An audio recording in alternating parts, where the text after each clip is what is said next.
Any movement that teaches you about your body and makes you realize something, makes you learn something about your body.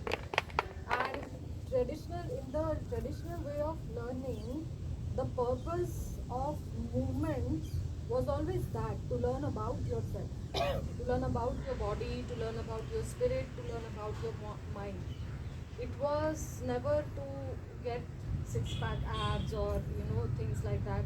This is all very the influence of Western ideas on like our way of what we have, our tradition, our wisdom. Because for Indian tradition, in all, whether it's in the north, it's in the south, east, and west, um, the aesthetic, the beauty was about the beauty of the spirit, soul, and it was never about the external things which we are so much struggling for. And now even if when people get it, they're still not happy, right? They get those, they achieve those standards of whatever beauty and everything, and then they're still not happy. So Maypadam it is all the movements. There are Maypadam is practiced in all parts of India. It is called by different names. But Maypadam is basically the movement that teaches you about your body. And you can do Maypadam even with dumbbells. Even that is Maypadam, it is teaching you about your body.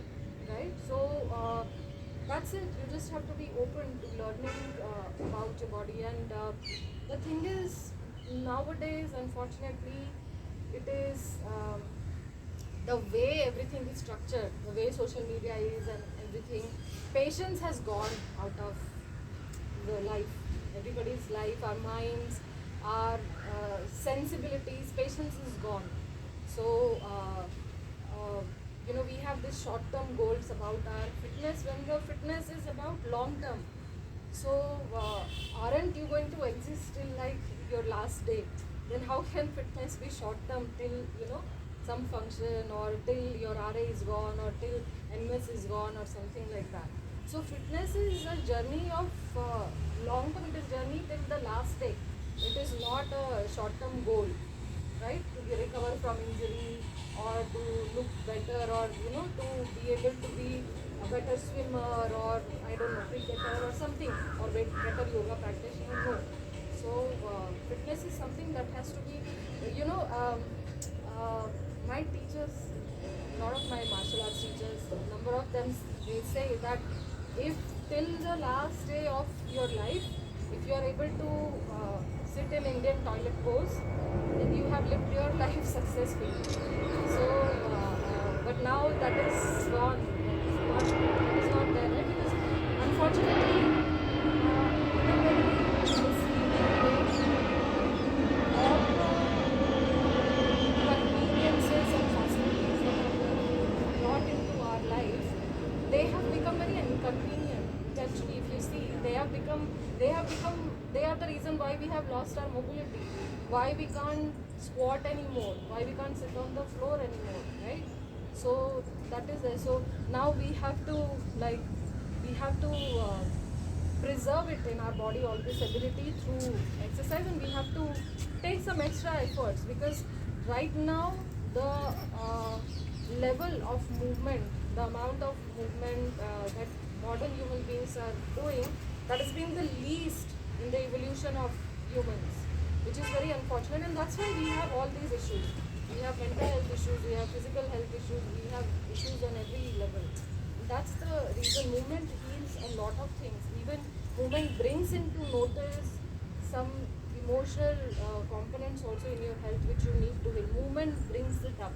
So it's very important to keep moving.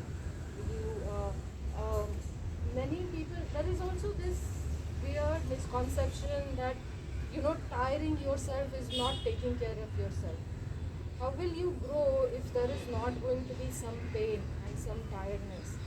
Right? I mean, if your arm can just do 10 repetitions, and if you need to develop muscular endurance to be able to do 100, then without pain, how will you ever be able to achieve that goal, right? So our relationship with pain, what pain actually is, has also become very twisted, right? So everything in nature has to go through pain to go to the next stage. So we have to keep that in mind. But we kind of avoid movement and exercise because it brings pain, and then eventually we get into more pain because we haven't taken that useful kind of pain. We haven't taken that. So now then we have to go through the pain that is worse. So we'll just do simple Maypadam session today. You are already learning very well with Jyoti. She's a good teacher. She's a good student. So both. She's a good student and teacher. Yes. So we'll just do a simple Maypadam class.